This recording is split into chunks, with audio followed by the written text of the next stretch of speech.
Buenas noches. Buenas noches. ¿Qué tal, Marcos? ¿Cómo le va, Carlos? Muy bien. Acá estamos con un nuevo programa de Enigmas 2018. Con un aroma particular a limón en el aire. Sí, con olor a limón. Bueno, aquí estamos hoy 13 de junio del 2018. Sí.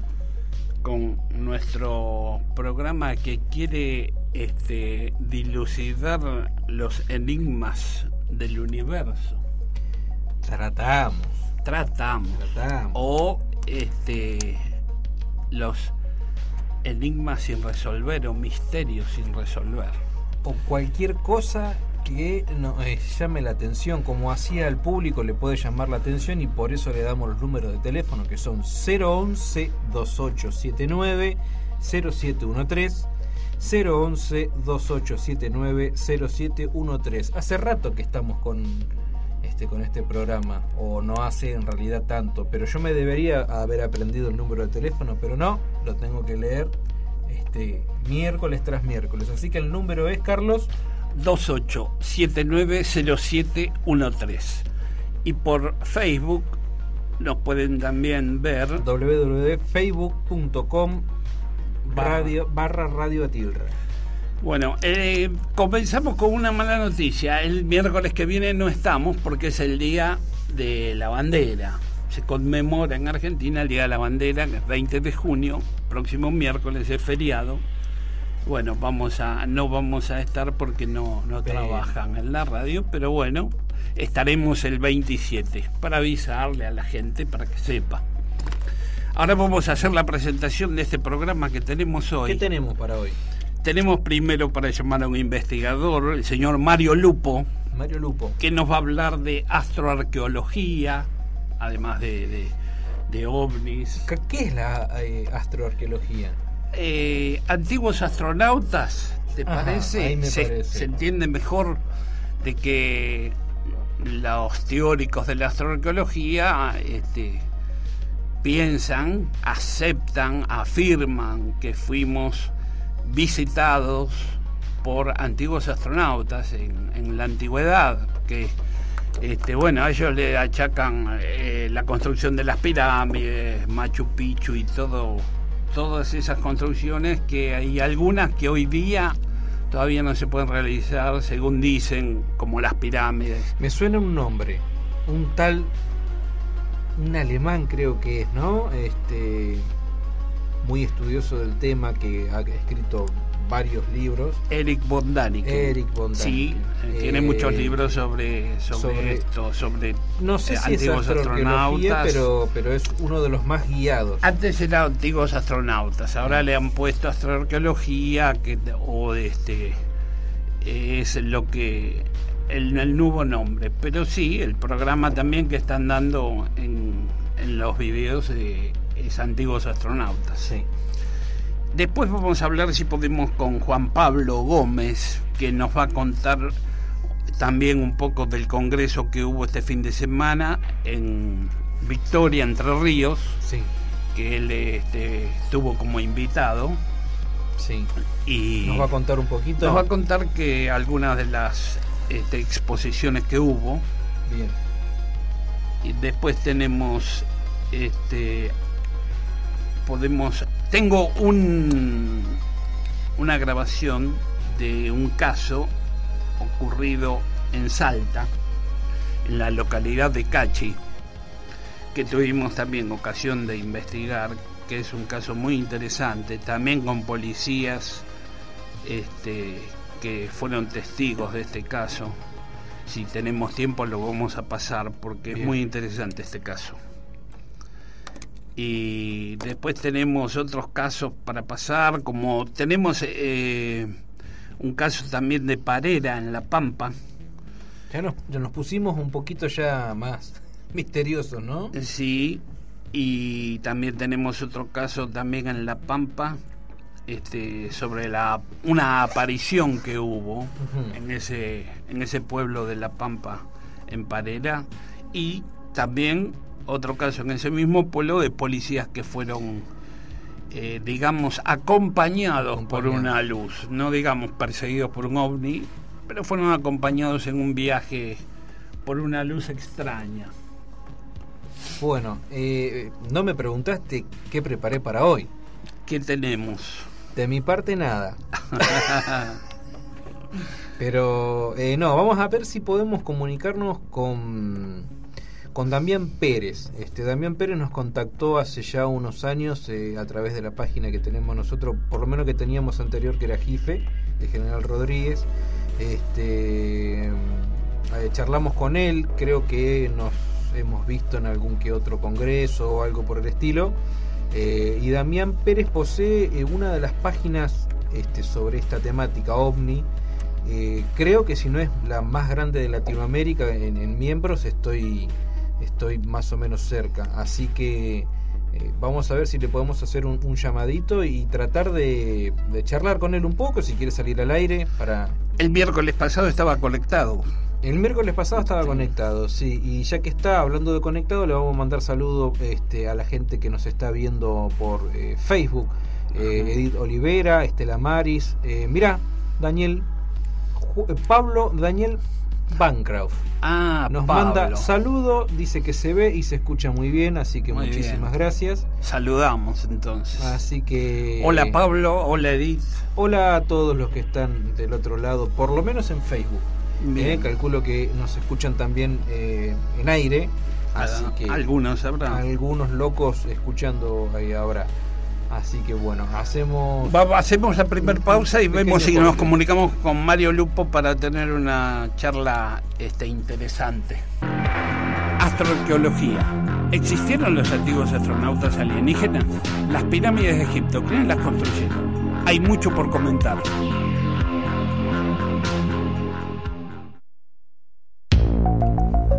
Bueno, estamos nuevamente al aire.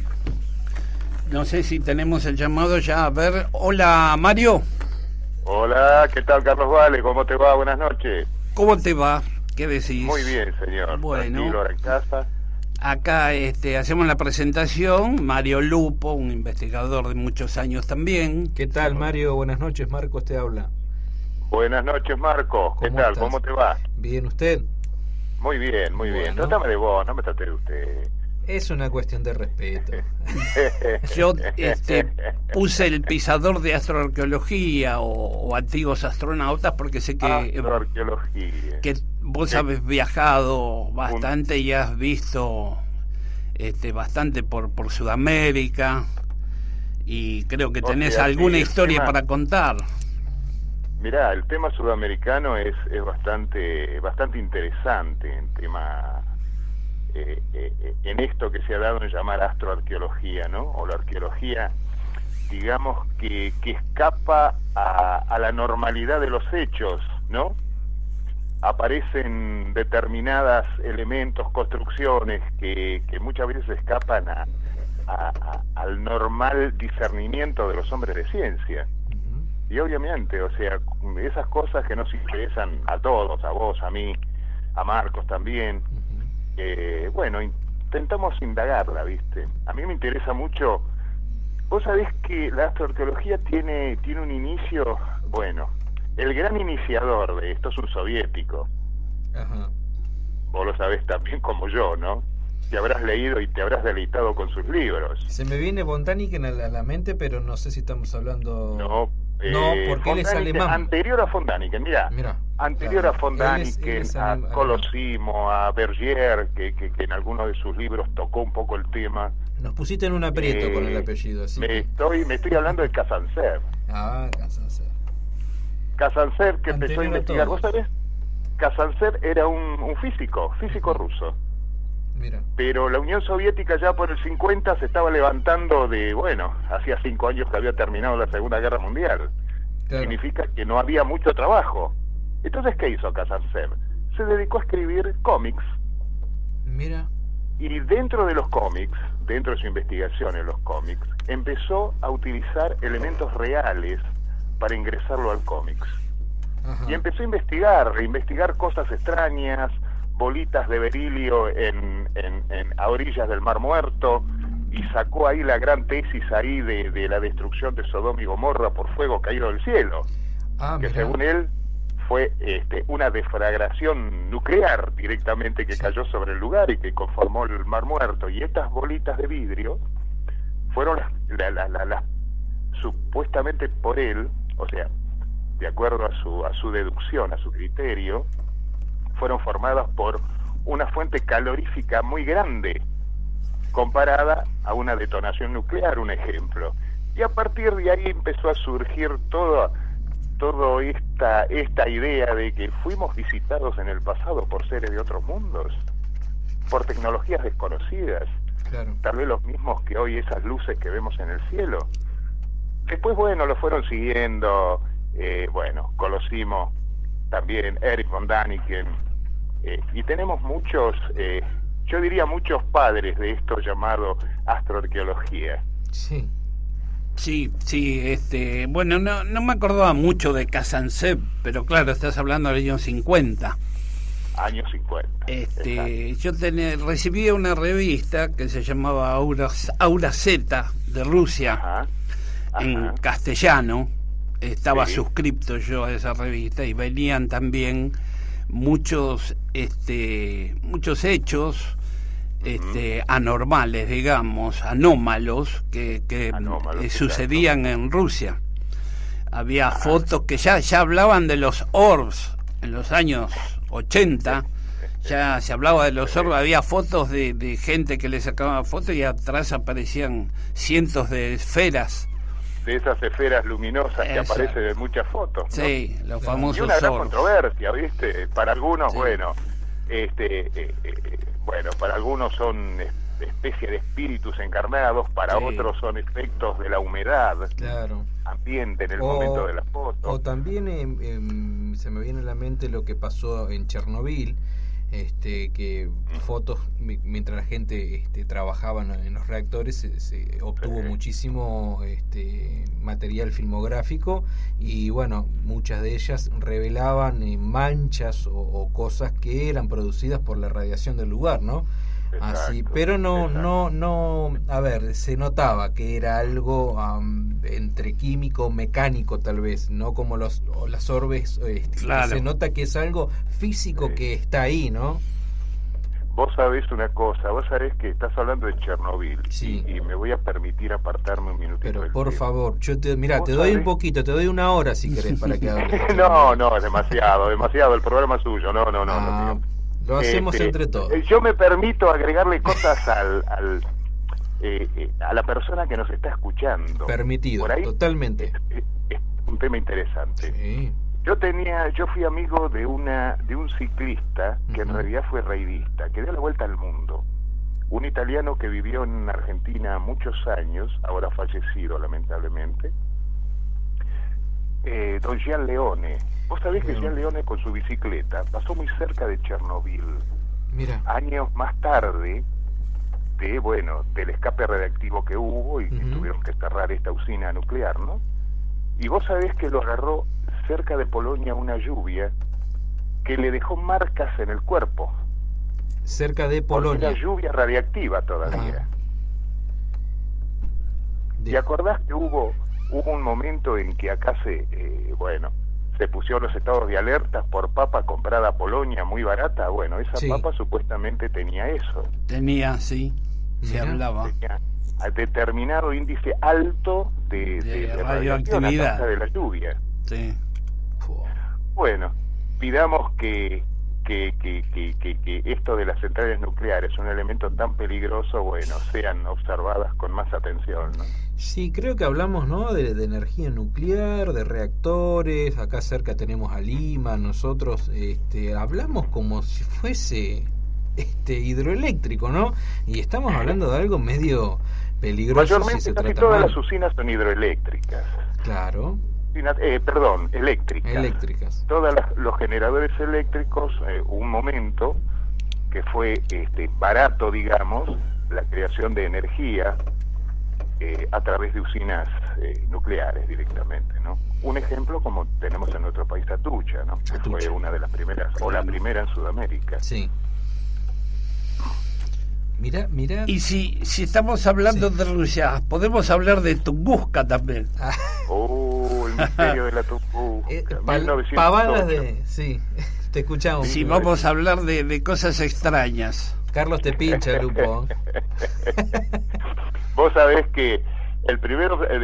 vos hablás de Tunguska, ¿no? Vos sabés que el Observatorio Sismográfico de Irkutsk, norte de la antigua Unión Soviética, detecta, sus sismógrafos detectan, un movimiento enorme en ese momento de la aguja del osciloscopio, provocado justamente por la caída de este misterio venido del espacio, ¿no? Un meteorito, una nave espacial, ¿qué habrá sido? ¿Qué opinas, Carlos? Mirá, lo que opino yo es que pudo haber sido un meteorito que chocó y salió, hizo patito, ¿viste? Tocó y se fue. Exacto. ¿Por qué? Porque no se han encontrado restos. Y la otra que me subyuga un poco es la de la antimateria. Un bloque de antimateria. Que hay científicos que dicen que pudo haber sido antimateria, que existe la misma cantidad de materia que existe en el universo, existe de antimateria. Pero en todos estos años no volvió a pasar eso. Y sí sabemos que eso lo puede provocar un meteorito, también por la trayectoria que traía, como hizo el incendio, la explosión que hizo. Hace un tiempo hubo otro meteorito que también cayó en Rusia, así que me inclino más por el meteorito, que no dejó huellas, no dejó marcas, no dejó trazas, no dejó pedazo como que pudo haber pegado y siguió, ¿no? Porque por ahí venía en una trayectoria bastante en un ángulo, claro, angular, y siguió contra la atmósfera. Se me ocurre eso. Supuestamente la explosión pudo haber sido a determinada altura, ya que devastó casi 5.000 kilómetros cuadrados de bosque siberiano en la Tunguska. Claro, sí, la explosión se dice que fue que fue arriba, y que la explosión hizo, también estaban buscando si había algún lugar donde haya caído, y decían que había un lago que se había es el lago que se había producido después de la explosión. Pero no tenían seguridad. Después había más. Lo que no recuerdo es que si se buscaron pedacitos de ese meteorito y se fue encontrado algo que señas de que haya sido un meteorito. No, había un científico que estaban buscando a ver si encontraban algo para estar seguro que era un meteorito. No tenían confirmación. Había otros que decían que era una nave extraterrestre que vino y chocó contra el meteorito antes que caiga en la Tierra, que nos salvaron. Otros que fue un ovni el que chocó, otros de la antimateria. Creo que esas son las varias hipótesis que se manejan y que se manejan desde aquel tiempo, desde 1902, 1903. Vos fijate, estos son pequeños misterios, pequeños enigmas sin resolver que nos quedan, ¿no? Y hay tantos puntos. Se cortó. Mario, se nos está cortando un poquito la transmisión. Ajá. Ahí está bien. ¿Qué decías? Que No, que tantos misterios y tantos enigmas que están dando vuelta en este mundo, ¿no? Que realmente apasiona su estudio, si se puede, su investigación, obviamente. Bien, Mario. Sí, señor. Discúlpame que te interrumpa, pero nosotros tenemos dentro del Facebook que estamos en vivo, gente. Edith Olivera, por ejemplo, dice: siempre interesante las historias contadas por Mario Lupo. Y después Cristian Vera Duarte dice: ¿tendría algo que ver Tesla dentro del misterio de Tunguska? Pregunta para Mario, o sea, te está preguntando Cristian Vera Duarte. Qué pregunta. Vos sabés que estamos hablando de enigma y el señor Tesla fue un gran enigmático. un inventor sin igual que tuvo lamentablemente muchos enemigos, Sí. muchos en ese momento empresarios grandes, amigos y enemigos, Westinghouse, Alva Thomas Edison, Sí. el creador de la silla eléctrica. Ajá. Tuvo enemigos que hicieron lo posible para que sus inventos no tomaran estado público. Claro. ¿Por qué? Porque convenía más en ese momento el famoso motor eléctrico, el rotor eléctrico, Sí. que al ser más industrializado podían obtener más ganancias. Claro. Por lo tanto, lo de Tesla, como era él hablaba de esa energía universal, era como que se podía obtener. Actualmente hay todavía una torre en Estados Unidos, creada por Tesla, que la han dejado ahí olvidada, que él pretendía dar luz extraída de la propia energía circundante, digamos, que nos circunda a todos, Sí. para dar energía a una determinada ciudad, a un determinado pueblo. Y bueno, nunca lamentablemente pudo terminarlo a eso. Sí. Sí. Y nos quedamos con la duda. Incluso le han robado también algunos de sus inventos. Sí, Ajá. sí. Estuviste en Machu Picchu, ¿verdad? No, Machu Picchu todavía no estuve en Machu Picchu, pero sí estuve recorriendo México, estuve recorriendo, que lo hicimos con mi señora, estuve recorriendo Venezuela, Qué lindo. estuve recorriendo parte de Colombia, Ah. y realmente hemos encontrado, hemos encontrado realmente una arqueología bastante interesante en todos esos pueblos. Es interesante todo lo que han dejado, ¿no? Las culturas indígenas. Sí.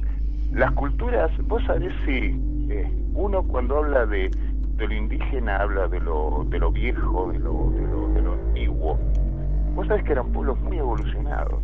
Sí. Los mayas en especial eran tenían un calendario superior al gregoriano, sinceramente, y esto Muchísimo dicho más por amplio. científicos en el mundo. Sí. Aparte los métodos de construcción, los métodos y utilizando herramientas muy precarias, Claro. muy precarias. Vos sabés que hace un tiempo, hablando con Javier Estañaro, un excelente investigador de esto, estábamos hablando, le digo, no es posible que no hayan conocido la fundición de metal. ¿Cómo hicieron para cortar esas rocas, esas piedras? Claro, La perfección. ahí nacen, ¿no?, los misterios. Y es parte de los misterios, obviamente. Es parte del misterio de los mayas que nos han quedado. El antiguo México está cargadísimo. Yo particularmente cuando estaba en filosofía, hice una... En realidad no la terminé a la tesis, pero hice una tesis sobre lo que es el antiguo México y los rituales que ellos manejaban en su poder, ¿no?, que tenían, y la verdad que es increíble lo avanzado del pensamiento, no solo en técnica, sino en pensamiento religioso, lo avanzado que estaban en contra de otras civilizaciones que recién nacían, o sea, no tenían ¿cómo te puedo decir? Lo intrincado de sus actos, de sus rituales, no opacaban para nada. Vos bien sabrás, Mario, que el antiguo México y la religión mexicana, digamos, es muy proclive a lo que es, ¿cómo te puedo decir?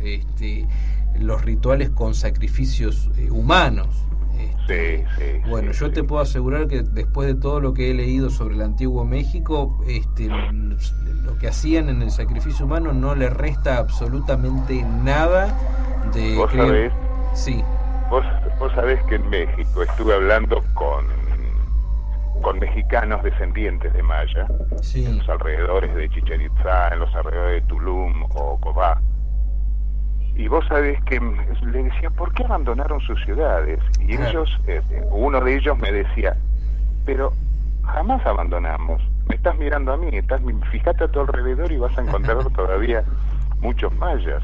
Lo que pasa es que los españoles, cuando llegaron a América, llegaron a esa parte de América, digamos, se encontraron con un declive intelectual de este pueblo. No se sabe bien a causa de qué. Tal vez invasiones de otros pueblos bárbaros. O sea, los mayas fue un pueblo específicamente pacífico. Sí. Pero al ser invadidos por los toltecas asumen el poder y los transforman en lo que los españoles encontraron, un pueblo guerrero que guerreaban unos con otros. Sí. La gran leyenda de Kukulcán, ese extraño personaje barbado y blanco que vino desde el mar, este personaje intentó unificar a los pueblos a través de una creencia única. Ellos tenían 186 dioses cuando llegó Kukulcán. Y cuenta la leyenda que aparece en Champotón, un lugar Campeche, y termina, prácticamente en Tulum, y después vuelve nuevamente, conformando ciudades, entre ellas Chichén Itzá. Sí. Y lo que pretendió hacer fue unificar a través de una sola deidad a todos esos pueblos, y lamentablemente no lo logró. Kukulcán abandona ese lugar y aparece después en otra parte de México, ya en lo que sería México actualmente DF, con otro nombre, Quetzalcóatl, que significaba exactamente lo mismo, serpiente emplumada, ¿no? Sí. Cuán rica, ¿no? Es la historia antigua del México. Es riquísima. Aparte de lo que han hecho. Y cuán viva sigue en el arte, por ejemplo, en el arte chicano, la tradición, ¿no? O sea, yo soy tatuador también dentro de todo lo que hago, y veo el respeto enorme que hay, primero por el arte del tatuaje, y segundo que el 90% de los mexicanos está tatuado con su simbología antigua, azteca, con sus escudos, con el calendario solar, y la verdad está muy presente en México. Lo que a mí me permitió ver en estos viajes es el gran amor por su historia. Claro. Gran amor por su historia y por su país, ¿no? Que lo defienden ante todo. Es un amor para ellos propio. No se dividen en maya o en aztecas. No. Todos son uno mismo. Exacto. Y están muy orgullosos de su historia. Eso fue muy bueno. Qué lindo. ¿Dónde más estuviste? ¿Nos decías, Mario? Bueno, lo primero que fui a observar fue que siempre me interesó. O sea, estos no son viajes de investigación ni nada por el estilo, sino que vamos a conocer lindos lugares. Sí. Y Venezuela en su momento, este viaje a Venezuela fue hace no Venezuela de hoy, ¿no? Con toda la tristeza que lo inunda, digamos. Pero cuando yo fui recién empezaba la crisis y tuve oportunidad de conocer primeramente la zona insular, algunas islas, entre ellas Cubagua, una isla bastante interesante, muy desértica, no vive nadie ahí, hay una población estable de unas 15 personas, y vos sabés que hay una ciudad sumergida ahí, una ciudad sumergida que se habla muy poco en la historia, lo tocan muy poquito. Vos sabés que todas las perlas del mundo, el 80% de las perlas del mundo salieron de ahí, de ese lugar, de Cubagua. Mira. Una isla perdida en el Mar Caribe. Vos sabés que se construye un puerto, una ciudad. Los españoles cuando llegan necesitaban cargar esas perlas para llevárselas, obviamente. Crean la ciudad de Nueva Cádiz. Y en el año 1530 aproximadamente, un terremoto en medio del Caribe hizo un maremoto tan grande que dejó inundada esta ciudad. Y esta ciudad hoy la ves, vos vas navegando y abajo ves los resabios de edificios que quedan en el fondo del mar, en este caso. Sí. Esa fue una de las historias hermosas. La otra de las historias es, tuve la oportunidad de navegar un poquito por el Orinoco, y las historias que me enteré ahí, vos sabés que hay un pueblo, hay rastros arqueológicos de un pueblo que no se sabe qué pueblo es, en el este sería la parte este de Venezuela, que nos han dejado una gran enigma, y encima de esto se acrecienta el enigma porque no hay hombres de ciencia que lo investiguen, no hay arqueólogos, no hay antropólogos que puedan estudiar, que no se sabe qué tipo de pueblo es. Sí. Lo único que se sabe es que se encontraron tablillas con escrituras cuneiformes, con escrituras sumerias. Llegaron los sumerios a América, según parece, hace 3.000 años aproximadamente. Es la gran pregunta que queda. O de acá partieron hacia allá para poblar la Mesopotamia. El principio americanista del hombre, según hablaba don Florentino Meguino, ¿no? Un gran estudioso de esto. Tenemos muchas. Se han encontrado esferas también, como la de Costa Rica, ¿vieron? Sí, las esferas líticas. ¿Nos podés contar un poquito? De piedra. Sí. Bueno, en Venezuela también. También hay. Se han encontrado bastantes esferas que no se sabe en realidad a qué debió la construcción de estas esferas.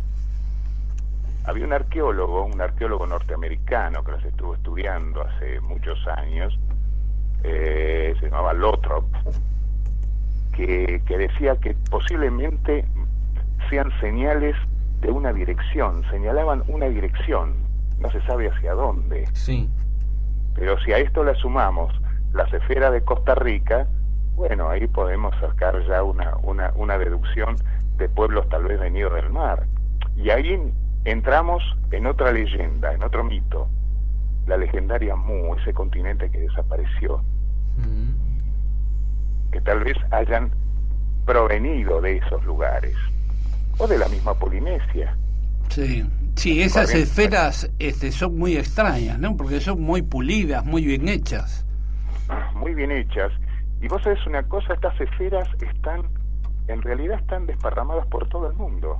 Se han encontrado las mismas esferas en Nueva Zelanda. Sí. Charlamos un poco. Se han encontrado en el norte de Rusia esferas de este tipo. Nosotros en nuestro país, bueno, tenemos en el Valle de la Luna, tenemos esferas también del mismo tipo. Andás a ver si hechas por la erosión y por el efecto de la naturaleza o no. Pero hay esferas prácticamente circulares. Sí. Bueno, acá tenemos varios conectados, Mario. A Cristian Vela, que dice que siempre muy buena la respuesta. Te agradece la respuesta de Tesla. Edith, que dice que siempre son muy interesantes tus comentarios, tus charlas. También está Andrea Argüello, conectada, también que le gusta el programa. Bueno, estaba Pablo Bancroft también, estaba conectado al principio. Mira. El señor Pablito. De a poquito Juan Carlos Crespo, vamos tratando que también está conectado. De pescar a todos los que le gusta, ¿no? Reuniendo un poquito. Sí, lo que queremos es el debate, ¿no? Un gran saludo a Pablo, un gran saludo a Pablo Barta. Te está escuchando, así que salúdalo tranquilo. Un gran saludo al amigo. Me acuerdo cuando teníamos programa de radio hace muchísimos años, allá en la década de los 90. Mirá. Una vez tuve la visita de don Pablo Warcraft. Sí, sería siempre interesante. Un viejo investigador de tratamos de hacer eso, ¿no? Reunir un poquito. Hoy cambió un poquito la grilla. De a poco, miércoles tras miércoles, se van sumando nuevos, en realidad viejos investigadores nuevos para nuestro programa. Pero mirá, no quedes mal. O sea, viejos jóvenes investigadores. Claro. No viejos de edad, sino de sabiduría, vamos a decirle. Carlito, vamos a sacarle jugo a Mario con alguna última pregunta. Mira, lo último, lo más importante que quisiera decir es esto. Vos sabés que todos hablan del fenómeno ovni como una cosa, como otra, unos a favor, otros en contra. Exacto.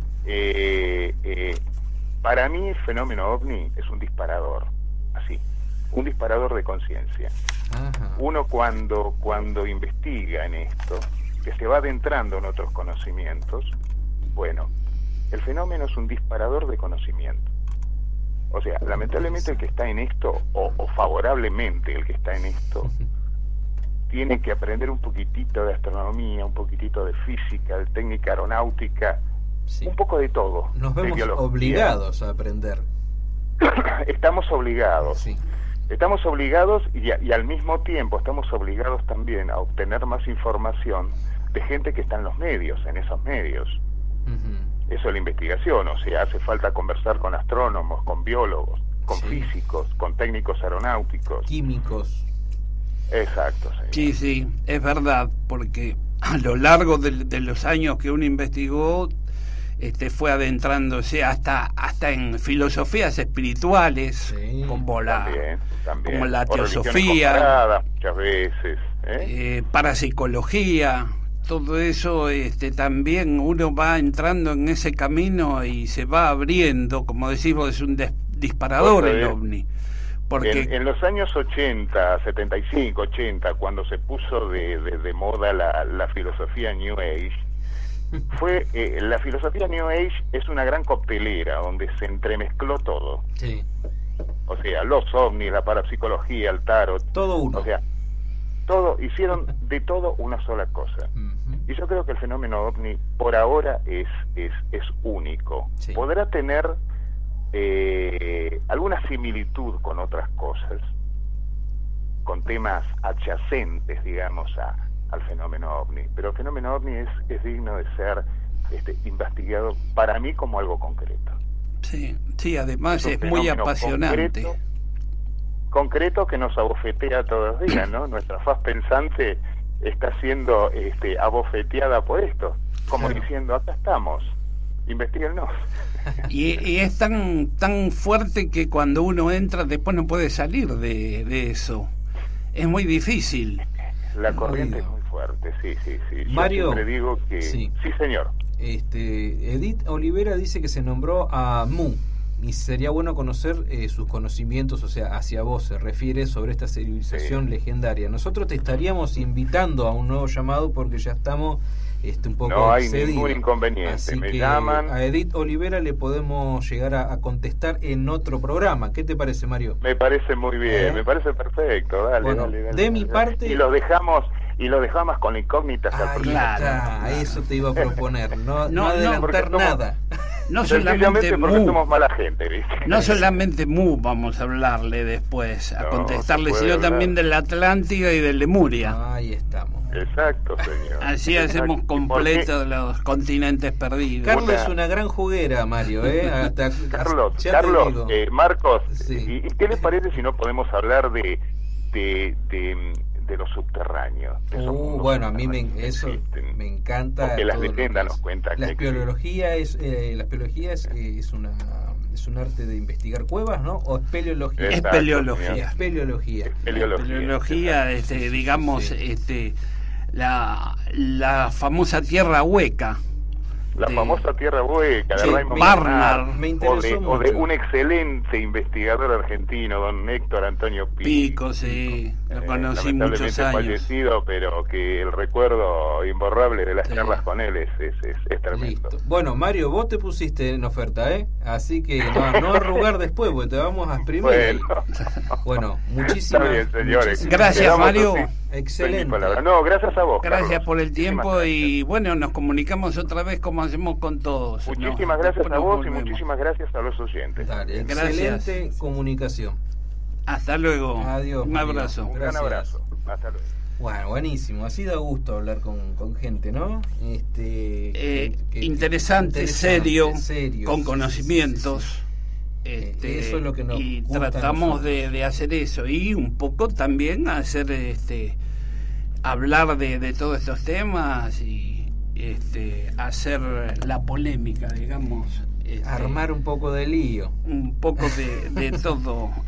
Bueno, a Edith le decimos que la próxima vamos a preparar sobre las ciudades perdidas. Sí, lindo tema para retomar. Para retomar de Lemuria y de la Atlántida. Bueno, acá tenemos a nuestro nuevo integrante, llegó nuestro otro integrante, Marcos Pérez, y tenemos la visita de Ricardo también. Como cada miércoles. Como todos los miércoles que está yendo. Bueno, ahora vamos a ver si nos comunicamos con Juan Pablo Gómez para ver si nos cuenta algo del Congreso de Victoria. ¿Te parece que vayamos a una canción para organizar de vuelta? Vamos a una pausa. Bueno, aquí estamos nuevamente. Tenemos en línea a Juan Pablo Gómez. Hola, Juan Pablo. ¿Qué tal, Carlos? ¿Cómo estás? Buenas noches. ¿Cómo andás? Un gusto escucharte, charlar con vos y saludo. ¿Cómo andás, para amigo? La audiencia de Enigmas. De Enigmas 2018. Che, gracias por el tiempo y bueno, quería que nos cuentes a mí y a la audiencia un poco del Congreso de Victoria de Andrea y Silvia Simondini, que fue este fin de semana, que vos fuiste un invitado especial al mismo. Sí, no sé si... la verdad que agradezco la invitación de Andrea, que fue un momento muy especial, fue un evento, me parece, muy importante a nivel nacional, por una cuestión de que en el mismo se desarrollaban las ponencias de al menos 3 de las representantes de las comisiones oficiales de 3 países de la región, ¿no? Como Chile, Uruguay, el más antiguo en este tratamiento de información y de investigación oficial, y Perú. Así que fue, por eso digo, un evento que me parece que no se había registrado en Argentina con anterioridad. Quizás habría que viajar en el tiempo y buscar en los congresos de FAES, ¿no es cierto? Pero no a nivel oficial, sino a nivel de invitados, ¿no? Cuando venía Jaime, Antonio Rivera. Bueno, estamos hablando de los años 80 y 90. De FAES y después de la RAO. Bueno, la FAES traía más... La RAO ha tenido el antecedente también de que siempre en sus congresos, creo que en todos participó la comisión de Uruguay, ¿no? De Uruguay venía siempre, a los congresos. Que era la única que existía, al menos oficialmente. Bueno, desde el año 69 está la comisión oficial de la Fuerza Aérea de Uruguay. De 1979. 79. Del 79, sí. Y bueno, Andrea y Silvia, el último congreso que habían hecho en Victoria había sido en el año 2006, ¿te acordás? No lo recuerdo. Hace 12 años fue el Yo recuerdo en el año 98, que cuando fue que convocaron y estaba invitado especialmente Stanton Friedman, que no tuve oportunidad de ir. Andrea me invitó para exponer el caso Bariloche. Yo incluso venía de un viaje de Bariloche, del segundo viaje que había hecho Bariloche, recabando información, verificando algunos datos del primer viaje, de la investigación que veníamos realizando, pero no tuve oportunidad de ir en esa ocasión. Bueno, se dio en hace dos semanas, ¿no? El fin de semana anterior. Sí. Y bueno, la verdad, siempre muy agradecido a Andrea, a Silvia, la hospitalidad de la gente de Victoria. Es un congreso además que fue respaldado y con el apoyo tanto de la Secretaría de Turismo como de la Secretaría de Cultura y también del gobierno de Entre Ríos, ¿no? La municipalidad de Victoria también apoyó. Sí, eso, bueno, de hecho el Teatro Cine Victoria es el principal de la ciudad. Fue el lugar del evento. Se sumaron, bueno, una serie de hoteles y cabañas para los que se pernotar, ¿no es cierto? Para los participantes. Fueron los eventos, exactamente, para los participantes y para los concurrentes, que fue bastante numeroso el público presente. Así que estos temas siempre convocan, ¿no? De alguna manera. Sí, el tema convoca. Y un lugar como Victoria, que es uno de los lugares y es uno de los lugares en donde ha habido y siguen apareciendo fenómenos, ¿no? Sí, quizás en menor cantidad se registran menor cantidad de denuncias que en épocas donde fue el flapo o la oleada, ¿no? De los 91, 92, que fue la época principal en ese entonces. Pero bueno, ya los registros bibliográficos, incluso, bueno, en relatos orales ya se hablaba de que ya tiene una tradición de observaciones de luces. Además, las zonas del Paraná, la zona de Isla, la zona del Delta, incluso del Buenos Aires, Entre Ríos, son regiones donde es característico ver fenómenos luminosos anómalos, ¿no es cierto?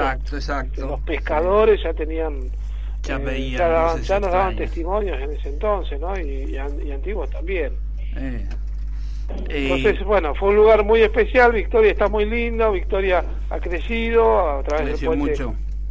Y el puente Rosario Victoria ha generado que se vaya ampliando la ciudad, de todas maneras conservando esa fachada tradicional, ¿no? De una ciudad antigua, una ciudad histórica, conservando ese casco, el casco viejo, ¿no? Como le llaman. Pero bueno, todo va en crecimiento y bueno, el evento no fue acorde a estos tiempos, ¿no es cierto?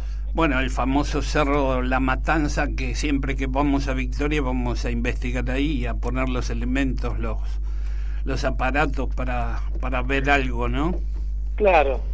Que es donde va siempre Silvia Simondini a investigar. Sí, últimamente creo que son los lugares de observación.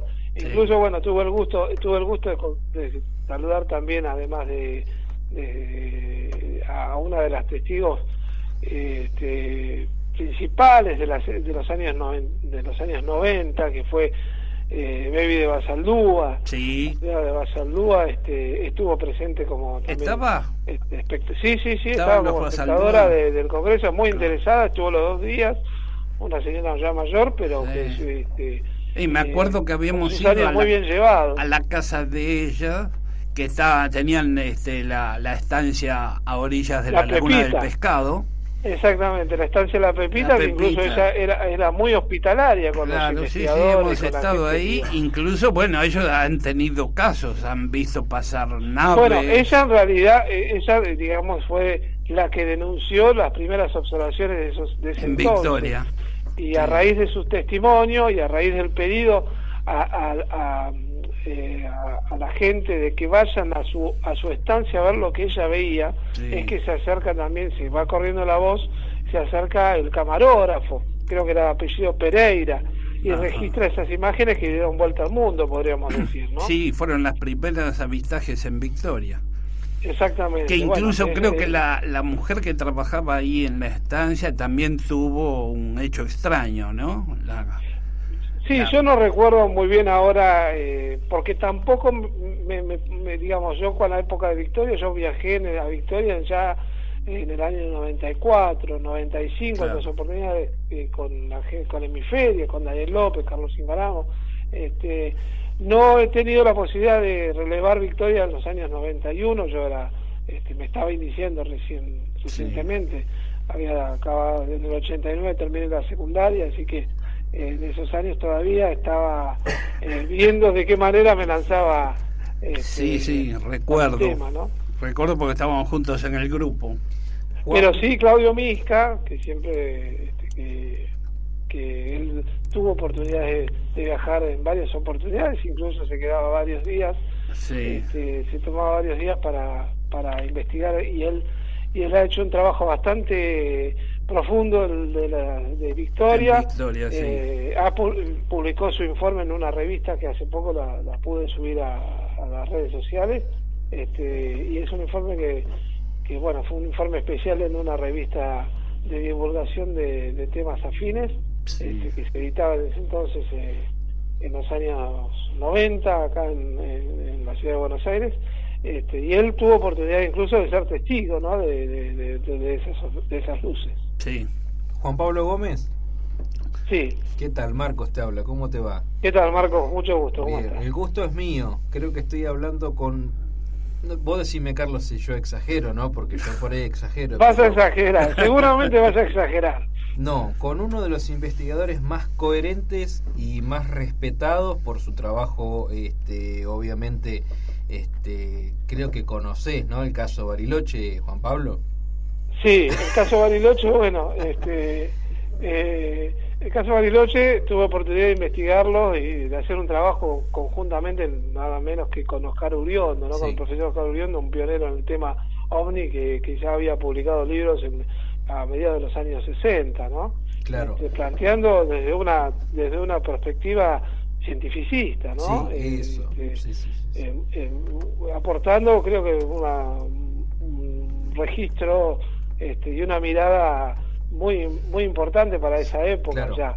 Y su último aporte en bibliográfico fue con Anomalía OVNI, uno de los libros que creo que en el año 2006 se editó y publicó a través de Dunque. Con él tuve oportunidad de hacer el trabajo que se publicó y está publicado en internet, que es el caso Bariloche. ¿Qué pasó, Juan Pablo, con el caso Bariloche? ¿Esto se volvió a rever? ¿Hubo alguna controversia grande?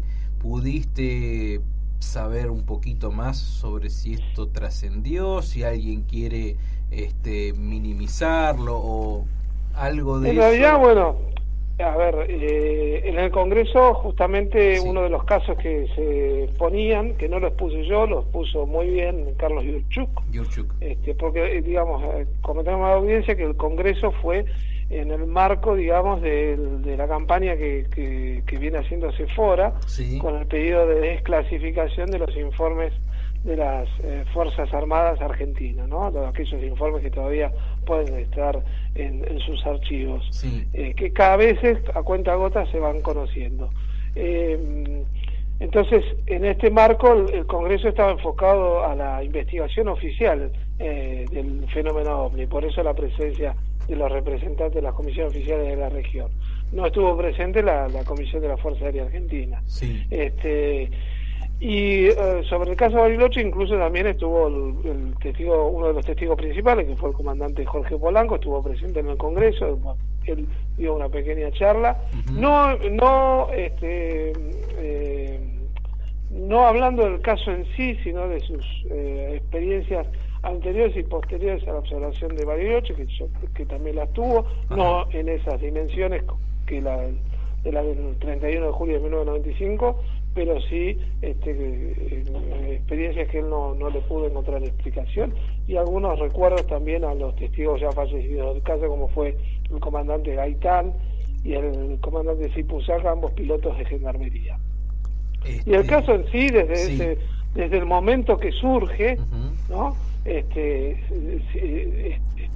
Fue, digamos, se intentó explicar, porque, a ver, tampoco uno no es que no quiere encontrarle una explicación, no es que uno va a investigar ya con un preconcepto de que el caso no se puede explicar.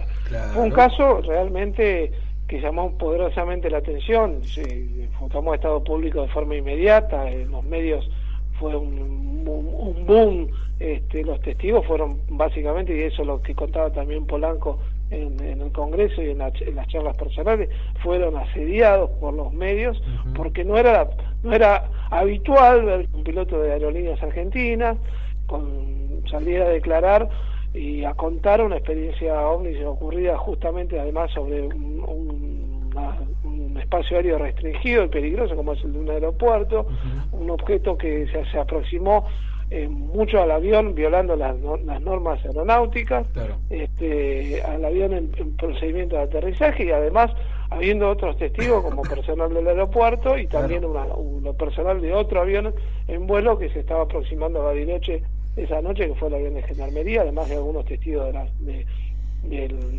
las cercanías del aeropuerto. Claro, pues recordemos que los testigos no fueron, personas, no estoy quitando que una persona común pueda ser testigo, pero los testigos eran pesos fuertes, no eran testigos normales, no eran testigos comunes, son personas que están acostumbradas a la observación del cielo y a la observación del tránsito aéreo, ¿no?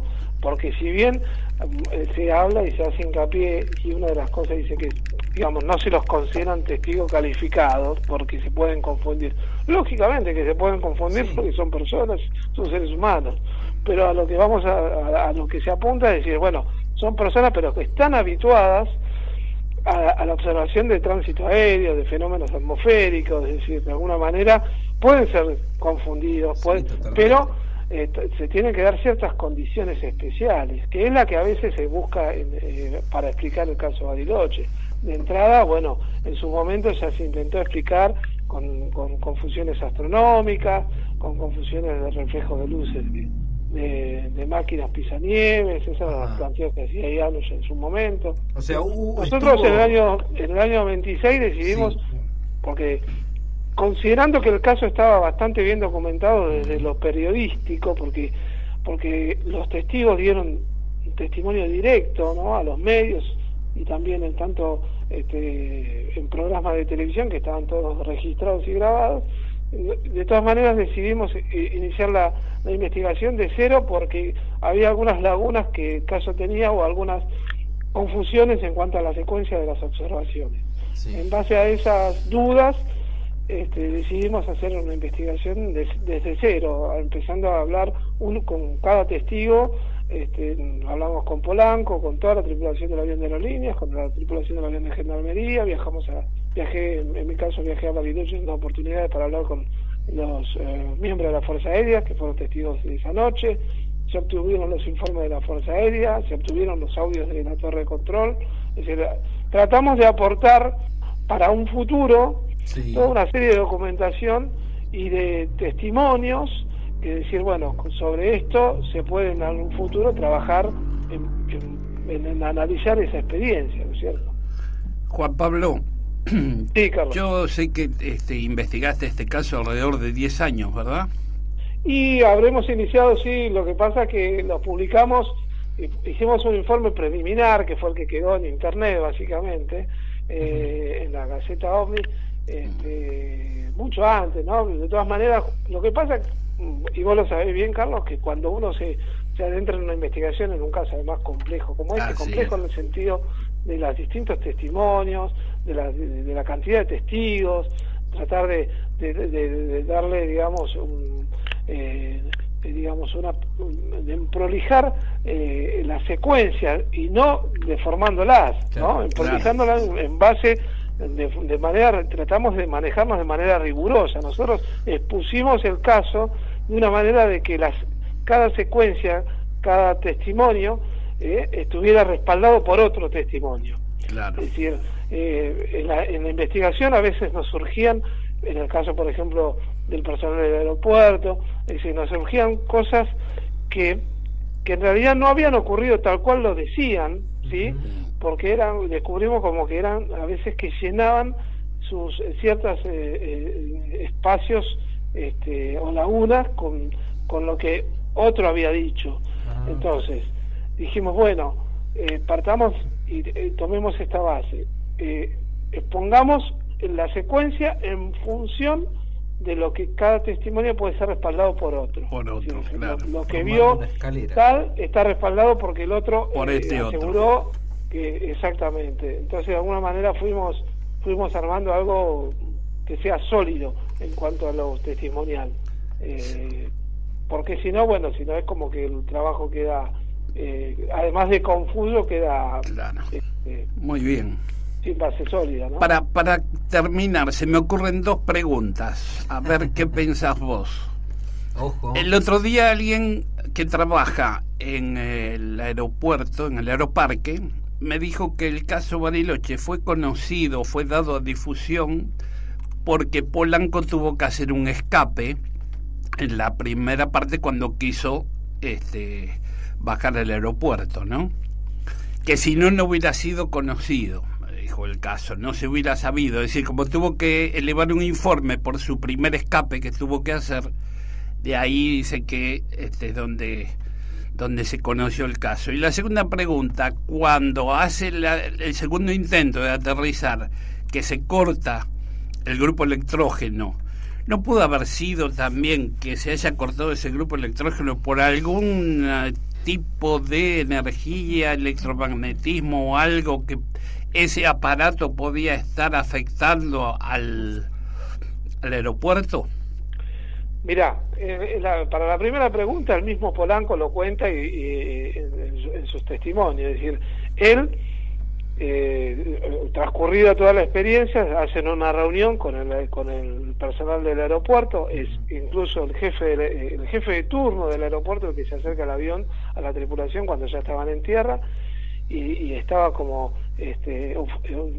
muy eufórico. El mismo Polanco lo cuenta, es decir, por lo que había ocurrido en el espacio aéreo del aeropuerto. Polanco baja y dice, bueno, yo le voy a hacer un informe, porque eso es lo que le pidió el personal del aeropuerto. El jefe del aeropuerto, el jefe de turno era Daniel García, su oficial Daniel García, le pide que le haga un informe de lo que ocurrió. Se reúnen, hacen el informe, y en eso llega el avión de gendarmería, aterriza y baja el personal de gendarmería y se suma a la reunión. Y ahí es cuando el personal de gendarmería le dice, nosotros también vimos una parte de los hechos y le podemos contar lo que ocurrió mientras usted estaba haciendo el escape. Es el testimonio que aporta gendarmería. Entonces, en ese momento, Polanco deja el informe en el aeropuerto y regresan a Buenos Aires. Evidentemente, desde el aeropuerto se filtra la información, se filtran a través de un mismo personal del aeropuerto, que al día siguiente, a la mañana siguiente, ya una radio de Bariloche da la noticia y se comunica ahora sí con el jefe del aeropuerto, que era el mayor Oviedo, y le hace una entrevista. Y el mayor Oviedo relata lo que ocurrió leyendo el informe de Polanco. Entonces los medios empiezan a llamarlo a Polanco, alguien le dio el dato del teléfono a Polanco y lo empiezan a llamar a Polanco. No es que Polanco salió a dar el caso por decisión propia, claro, sino que fue asediado ya por... Entonces Polanco, ¿qué hace? Cuando lo llaman los medios dice, bueno, ok, ¿y esa información cómo la obtuvo? Del aeropuerto. ¿Y el informe también? Sí, lo tenemos nosotros, le dicen los medios, ¿no? El periodista que llama. Tenemos el informe, copia del informe. Bueno, él dice, yo ratifico lo que dice el informe. Claro. Y desde ahí se disparó. Claro, entonces hubo una filtración a los medios de la información. Exactamente. Bueno, habrá ocurrido en Bariloche, porque incluso, claro, bueno, hubo testigos de personal civil, claro, del aeropuerto. Sí. Un hecho de esas características, alguien lo inmediatamente empieza a tomar estado público, y no podían negarlo después. Claro, y ahí es que cuando sale y se toma estado público, y ahí es donde se suma el matrimonio Cabral, que habiendo visto lo que vieron y habiéndolo llamado mucho la atención en sus observaciones, que ellos ahí caen en la cuenta que lo que vieron podría tener vinculación con lo que había visto el piloto. Entonces ahí se suman ellos también a aportar su testimonio. Es lo que ocurre muchas veces, ¿no? Está perfecto. Eso para la primera pregunta. ¿Y la segunda? La segunda pregunta es, en Bariloche ocurren dos. En realidad en Bariloche ocurre un solo apagón. Ajá. Y en el aeropuerto ocurren dos. Es decir, el primero son simultáneos. Ciudad y aeropuerto, con la misma red de energía, se quedan sin luz cuando el avión estaba aproximándose al aeropuerto. De hecho, que ahí le dicen, se cortó la luz, que vamos a empezar a trabajar con el equipo electrógeno. Le avisan a la tripulación de la aerolínea. Ese apagón en Bariloche podría estar explicado. El argumento que nos dio el responsable de la empresa de energía eléctrica de Bariloche nos convenció a nosotros que estábamos investigando el caso. Sí, un fallo humano, un error humano en función de la sobredemanda de energía que estaba teniendo, o de la alta demanda de energía que tenía para ese entonces Bariloche, porque estaba con unas intensas nevadas, y que era habitual los cortes de energía por esa más razón, porque los equipos, y esto es un poco la argentinidad, ¿no? Los equipos no eran de todos adecuados para poder trabajar de forma automática, ¿no? Que era lo que necesitaban hacer en un momento, digamos, en un momento de mayor demanda en la ciudad de Bariloche. Tenían que pasar el equipo de automático a manual para poder ir nivelando la demanda de energía entre en la máquina, ¿no? Sí, claro. De la estación transformadora. Y por un error humano falla y se cae uno de los equipos y arrastra al otro. Eso podría estar explicado.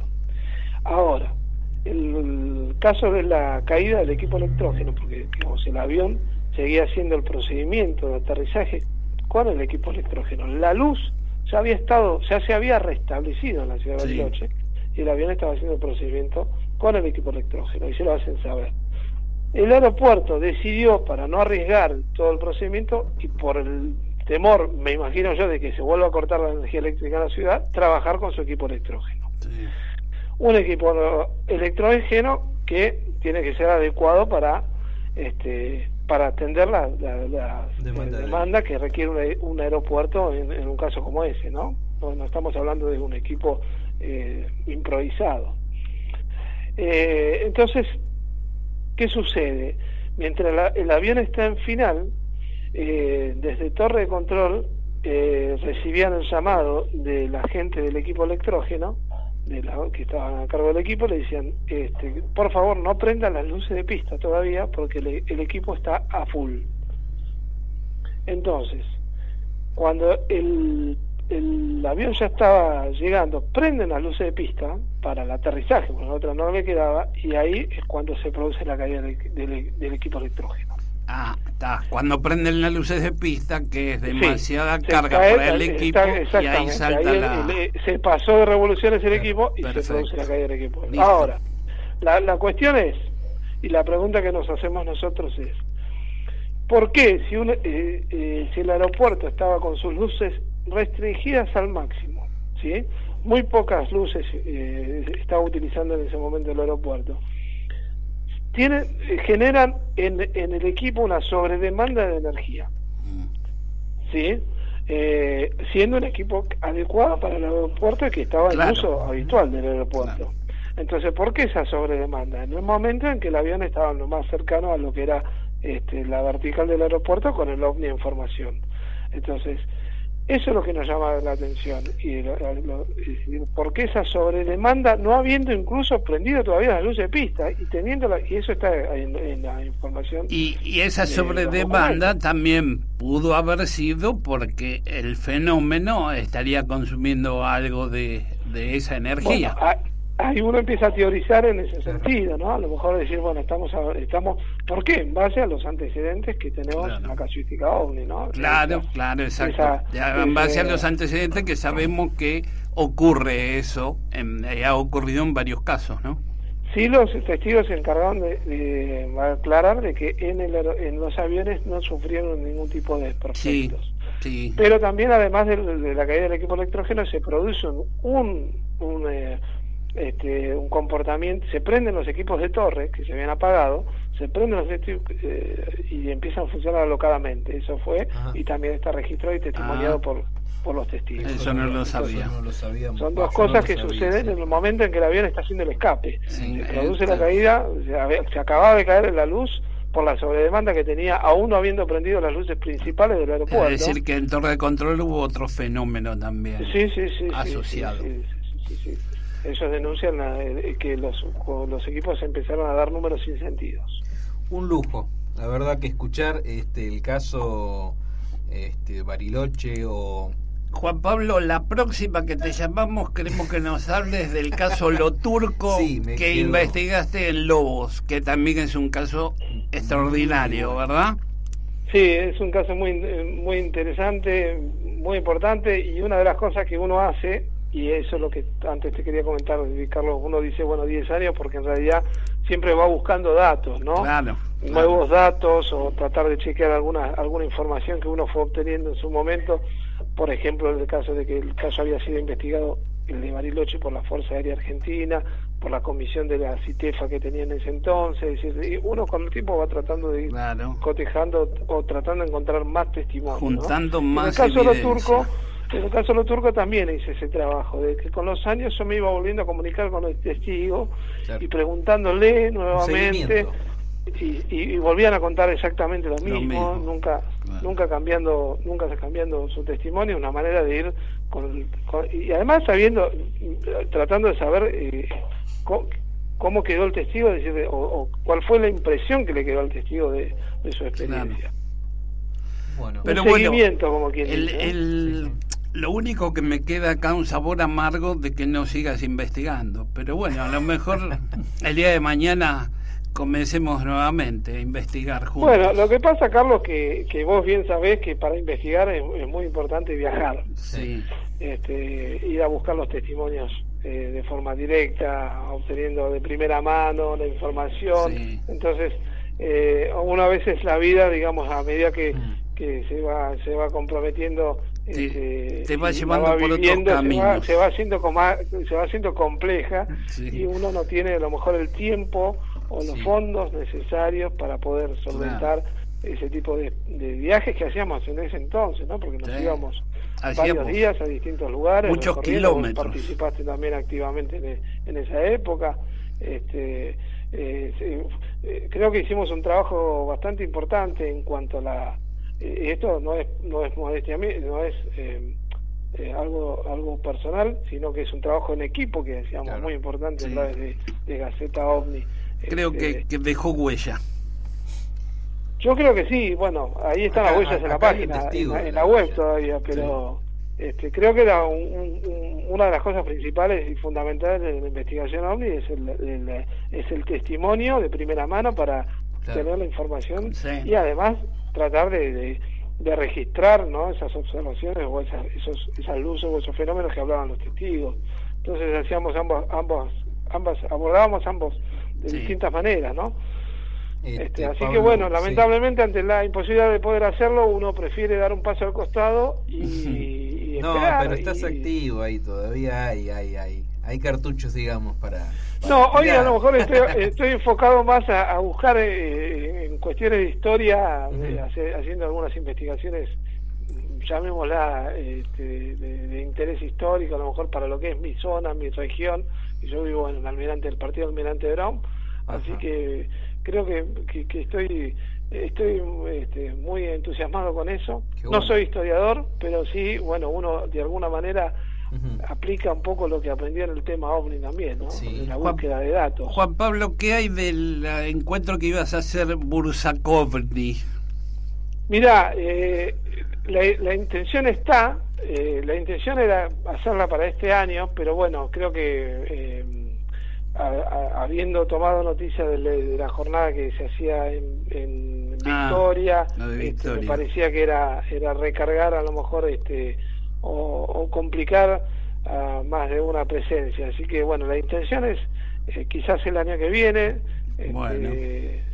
tratar de hacer una jornada, ¿no? Una jornada acá para que distintos investigadores expongan sus trabajos de investigación. Bueno. Con ese nivel también, tratando de dar un nivel y un rigor como fue en el Congreso también, ¿no? Y aquí, bueno, al final no hablamos nada del Congreso. No, sí, algo hablamos. Ya nos contarás. Gracias, Juan Pablo. Muchísimas gracias. Carlos. Un abrazo. Igualmente. Y te dejo ir a cenar. Bueno, saludos. Que te estábamos manteniendo. Perdón. Gracias. No, todavía no. Chao, hasta luego. Buenas noches. Muchas gracias. Bueno, buenas noches. Saludos a la audiencia. Gracias. Qué bueno. Bueno, otro testigo más. Creo que también fue muy rico esto, ¿no?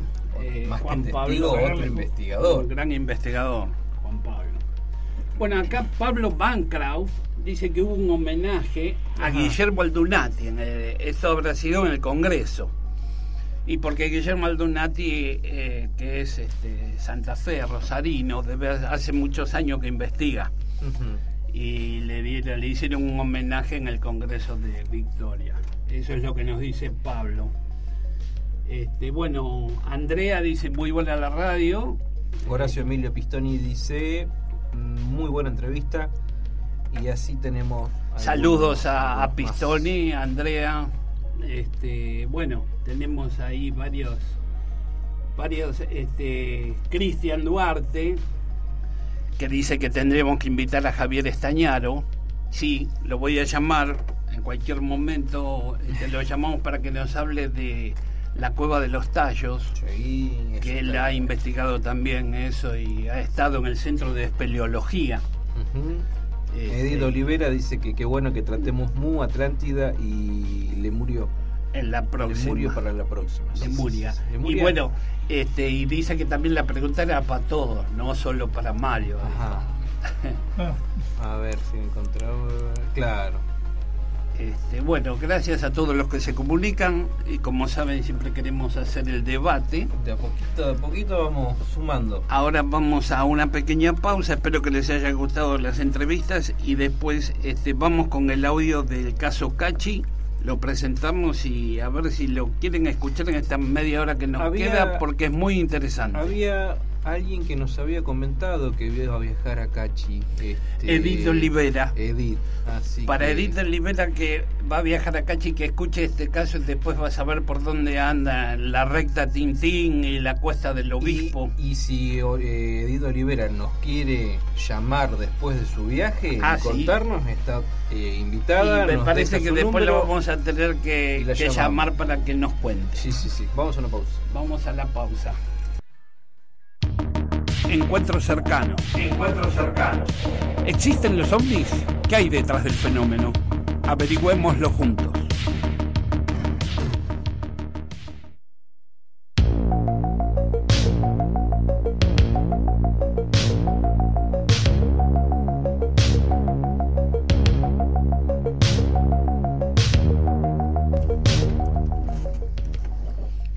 Bueno, nuevamente estamos al aire. Esta investigación fue en el 2006. Estuvimos en Salta, en el pueblo de Cachi, hablando con un par de policías que tuvieron un caso muy extraño en la recta llamada Tintín, que va de la capital de Salta a la ciudad de Cachi. Quiero que escuchen el audio y después lo comentamos, porque fue un caso muy interesante y también un caso de alta extrañeza. Vamos al audio. Caso Cachi. Primera parte, policías y ovnis. En este caso vamos a relatar una experiencia que pudimos investigar en la provincia de Salta, la localidad de Cachi, de alta extrañeza. Esta experiencia tiene lugar el día 9 de mayo del año 2001, durante el trayecto de la ruta 33, que va de la ciudad de Cachi a la ciudad de Salta, a la altura de la recta llamada Tintín, que atraviesa el Parque Nacional Los Cardones, en una extensión de 18 kilómetros y trazada a unos 3.000 metros sobre el nivel del mar. Se encuentra a solo 26 kilómetros de la ciudad de Cachi. El oficial Ramiro Corimayo y el sargento Humberto Flores y otro oficial que no quiso dar su identidad, y lo llamaremos Jorge Suárez, para poder identificarlo, se dirigían a la ciudad de Salta con dos personas más femeninas en calidad de detenidas. Estos policías prestan servicios en la comisaría de la ciudad de Cachi y todos fueron testigos presenciales de un evento inusual, aunque en la zona son frecuentes los avistamientos de luces extrañas. Ante estos hechos que relataremos, la sede central de la policía de Salta elaboró un informe oficial sobre el incidente.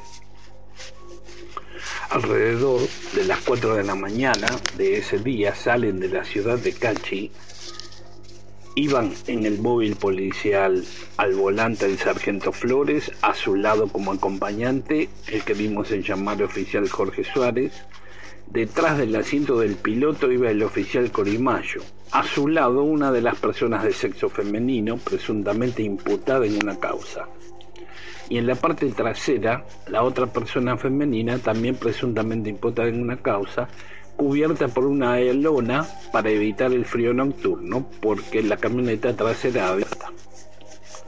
Debían estar en la ciudad de Salta a las 7 de la mañana para que estas personas declaren, una vez que se disponen a tomar la recta Tintín, observan un punto luminoso más grande que una estrella.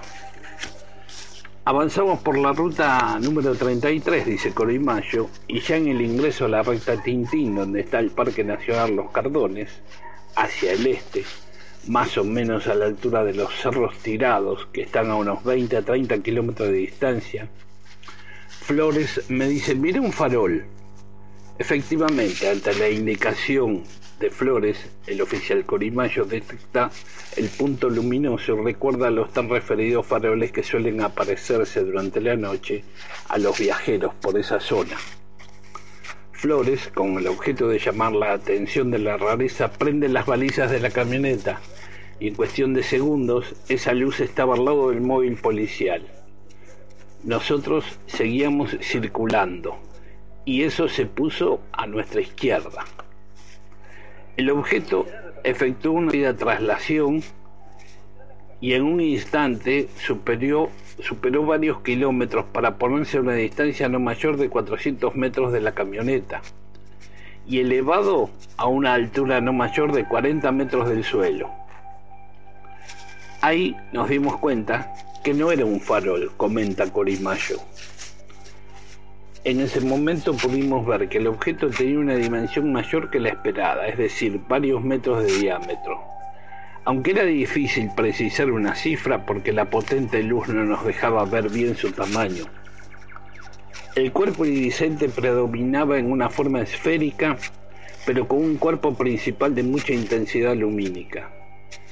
Lo que sí se notaba a su alrededor, otras luces muy brillantes, de color verde, rojo, violeta, que al decir de los policías podían compararse a las esferas de los boliches bailables, perimetrando su contorno.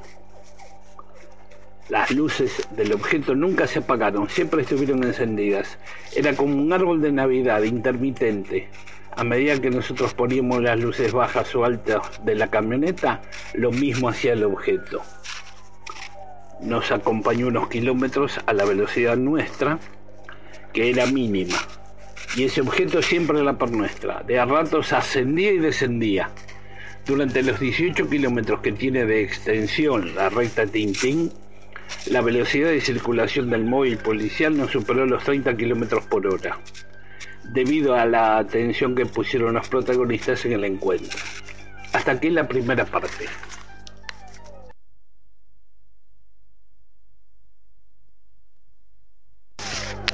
Caso Cachi, segunda parte.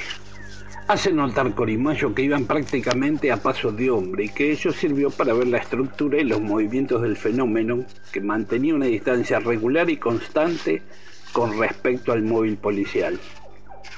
Yo calculo que era más grande que un camión, dice el oficial, advirtiendo que no era del todo clara esa medida a causa de la distancia. Los policías siguen comentando que el objeto actuaba conforme a lo que nosotros provocábamos, porque al encender la luz del móvil policial, el objeto hacía lo mismo. Apagábamos las luces y ya, pero no la luz blanca, sino las de colores alrededor. O prendíamos nosotros las balizas y ellos también encendían lo que era el contorno del objeto, de donde despedían las luces de colores. Era como un juego que nosotros les hacíamos y el objeto respondía en forma simultánea. Esas luces dejaban entrever una forma del objeto ligeramente elíptica. Según los policías, estas respuestas lumínicas no eran casuales, sino que aparentemente había una inteligencia dentro del objeto que respondía a los estímulos por hechos provocados. Ni bien se dieron cuenta que el final de la recta estaba cerca, Flores hizo un cálculo inquietante, que de continuar con ese derrotero a la par de la ruta, el objeto alcanzaría la curva donde termina el asfalto y comienza el camino de tierra. Allí el fenómeno se les cruzaría de frente cortándoles el paso, y así ocurrió efectivamente, el objeto se les cruzó en el camino. Ahí nos asustamos y vi que al móvil se le apagaban las luces. En ese momento me tiré a la banquina porque teníamos miedo que el aparato aterrizara y quedó el motor paralizado. El objeto se detiene a no más de 100 metros nuestro. Flores y Corimayo descienden del vehículo y es entonces que lo ven en toda su magnitud. Ligeramente ovalado, su tamaño superaba holgadamente el ancho del camino, posiblemente entre 10 y 15 metros. Notan una leve pulsación en el cuerpo luminoso los policías, sin luces, sin posibilidad de moverse del lugar, prestan atención a lo que ven. No pueden determinar si el objeto estaba posado debido a la forma en que proyectaba su luz. Esa claridad se extendía a no menos de 100 metros a su alrededor, iluminándolos también a ellos, y la sola observación de la luz les hacía arder los ojos. La luz principal era blanca, y las de colores titilaban intermitentemente, dando la apariencia de un arco iris. No pueden percibir olores, ruidos ni cambios de temperatura significativos. La impactante belleza del fenómeno y su irradiación dominaba todo su campo visual. Durante más de 5 minutos se mantuvo allí hasta que por fin rápidamente se movió hacia la derecha y quedó suspendido a unos 700 metros. Como quedaron las luces en contacto una vez que se retiró el aparato, las luces del móvil policial se prendieron solas. El aparato ascendió, pero se quedó ahí, sobre los cerros, y el camino se hace difícil en la cuesta del Obispo. Es un camino sinuoso, sobre precipicios y hondonadas. Nuestro temor era que el objeto volviera a acercarse a nosotros. Continuamos el viaje y el objeto seguía a la derecha nuestra, pero desde que comenzamos a bajar la cuesta del Obispo hacia el Valle Encantado, el objeto salió disparado como una estrella fugaz, intensa como un rayo. Un tiempo después de dejar de ver al objeto, posiblemente una media hora, los testigos comienzan a sentir mareos, náuseas y dolores de cabeza, que ellos mismos adjudicaron a la gran luz que observaron. Llegaron a la ciudad de Salta a las 8:15 horas, más de una hora más tarde de lo previsto. Sin dudas que los testimonios se mantienen inalterables al paso del tiempo y los policías se muestran sólidos y convencidos al detallar su vivencia. Otro caso teniendo como testigo a policías y de alta extrañeza, del cual podemos determinar varias pautas de comportamiento de tan controvertido fenómeno ovni. Hasta aquí el caso Cache. Bueno, espero les haya gustado. Un caso interesante de alta extrañeza, en donde hubo distintos efectos físicos que le pasó a los policías. Por ejemplo, que tenían náuseas, dolor de cabeza, tenían en los ojos problemas. Bueno, tuvieron que parar y lavarse la cara en un lugar cuando habían bajado la cuesta del Obispo, porque se sentían mal. Incluso uno tomó una aspirina, pero después se les pasó. Nuevamente tenemos también el tema de la baliza del auto de policía, que con Pablo Bancroft habíamos dicho que algo tenía que ver esto, que es como algo que está llamando a esto, es una luz que gira y quizás los atraiga, sea un punto de unión que le llame la atención a estos aparatos, a este fenómeno, ¿no? Algo tiene que... Porque ya ustedes habrán escuchado, tengo como 10 casos en donde este fenómeno responde al estímulo de la policía, es decir, o prenden la baliza o prenden las luces, y este fenómeno hace lo mismo, prende y apaga. ¿Hay algo inteligente que lo está manejando? ¿O algo inteligente que lo está moviendo de algún lado, si es una holografía o algo? Pero detrás de esto hay una inteligencia. Nuevamente también sentíamos respuesta. Sentían ellos respuesta del fenómeno, respondía ante el estímulo. Había 2 personas, 2 mujeres, que tenían que ir a declarar a Salta, porque estaban imputadas en un caso, y bueno, llegaron como una hora tarde para declarar allá en el juzgado de Salta por este fenómeno, que después tuvieron que hacer en la comisaría, tuvieron que levantar un acta diciendo lo que les había pasado y por qué habían llegado tarde, porque fueron todo el trayecto de la recta Tintín a 30 kilómetros por hora. Fueron despacio, incluso en el momento que pararon, que se les puso este objeto en el medio del camino que no lo dejaba pasar, les estaba cubriendo todo el ancho del camino. Fue una experiencia muy interesante. Por eso hay muchas experiencias con policías. Ahora vos fíjate, como siempre yo digo, ¿no es cierto?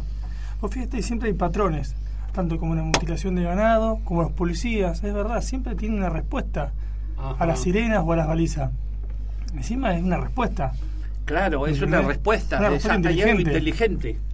Como que le responden, porque, ya te digo, siempre hay el mismo patrón.